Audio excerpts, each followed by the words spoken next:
के एक गांव में शादी चल रही होती है। वाह, मजा आ गया फूफा जी। शादी में क्या खाना बना है, बाराती तो उंगलियां चाटते रह जाएंगे। हाँ, तुमने सही कहा, पनीर की सब्जी का तो कोई जवाब ही नहीं। दूसरी तरफ पंडित जी फेरों की तैयारी कर रहे होते हैं कि तभी वहाँ एक चुड़ैल आ जाती है। अरे मर गया रे, ये चुड़ैल यहाँ क्या कर रही है? अरे दिवाकर जी, ये आपकी कौन सी रिश्तेदार है? अरे मुझे क्या पता, क्या भाग्यवान, कहीं ये तुम्हारे मायके से तो नहीं आई है।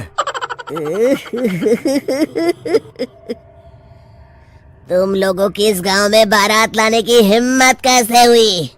मेरे रहते इस गांव में किसी की शादी नहीं हो सकती। अब तुम लोग देखो मैं क्या करती हूँ। अरे मर गया रे, मैंने सुना है ये जबान की पक्की है। भागो रे भागो, वरना ये चुड़ैल किसी को नहीं छोड़ेगी। हाँ, तुम सही कहते हो मोहन भाई, यहाँ से भाग लेने में ही हम सबकी भलाई है। देखते ही देखते शादी के मंडप में भगदड़ मच जाती है और चुड़ैल सब कुछ उजाड़ कर रख देती है। फिर एक दिन मोहन की शादी तय हो जाती है।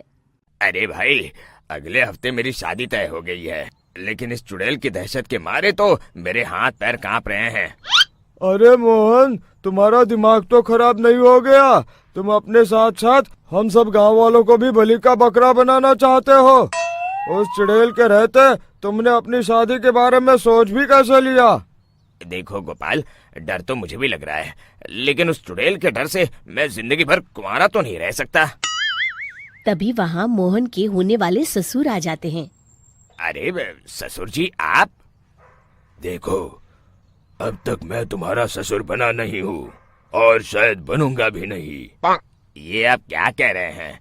मैंने तो शादी का कोड भी सिलवा लिया है। मैं अपनी बेटी की शादी किसी अच्छे गांव में कराना चाहता हूँ।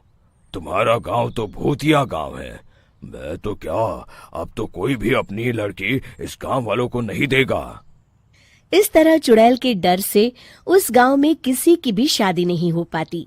फिर एक दिन गांव के जमींदार अपनी बेटी की शादी करने का विचार करते हैं, लेकिन चुड़ैल के डर से उनकी भी हिम्मत जवाब दे देती है। अगर मेरी बेटी की शादी तय समय से नहीं हुई तो मेरी नाक कट जाएगी। मुझे कुछ करना ही होगा। एक सलाहकार के कहने पर जमींदार काशी से एक बहुत ही नामी तांत्रिक को अपने घर बुलवाते हैं, जो भूत चुड़ैल को पकड़ने में माहिर माना जाता था।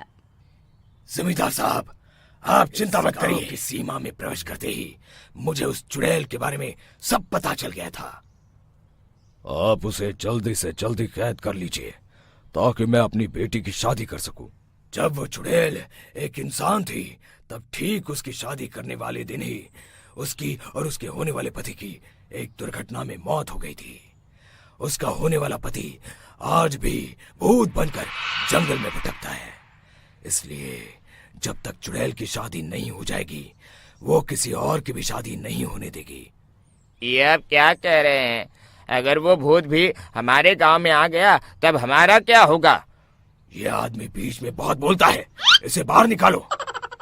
उसके बाद तांत्रिक बताते हैं कि अगर उस भूत के साथ चुड़ैल की शादी करा दी जाए तो वो चुड़ैल हमेशा हमेशा के लिए उस गांव को छोड़कर चली जाएगी। जमींदार साहब, आप अपनी बेटी की शादी की तैयारी शुरू कर दीजिए। मैं कुछ गांव वालों को अपने साथ लेकर उस भूत को ढूंढने जंगल की ओर जाता हूँ। इस तरह जमींदार निश्चित होकर अपनी बेटी की शादी करवाने लगते हैं, लेकिन तभी वहाँ चुड़ैल आ जाती है। मैंने तुम गांव वालों को समझाया था ना कि इस गांव में कभी कोई शादी नहीं करेगा। लोग मुझे हल्के में ले रहे हो। चुड़ैल जमींदार की बेटी को उठा लेती है।